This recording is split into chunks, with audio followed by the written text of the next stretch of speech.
দর্শক, এই মুহূর্তে ঢাকা মেডিকেলে নুরুল হক নূরের চিকিৎসা নিয়ে ব্রিফ করেছেন নেতারা।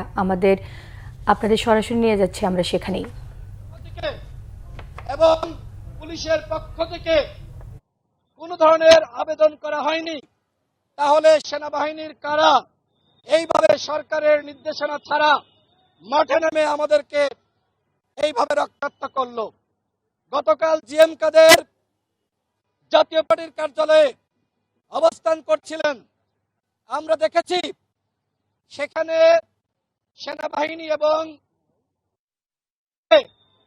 জিএম কাদের বেরিয়ে গেছে।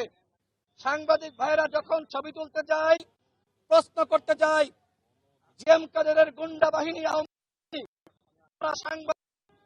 কোন অপ্রীতিকর পরিস্থিতি সৃষ্টি হোক, সেই ধরনের পরিবেশ আমরা সৃষ্টি করেছি।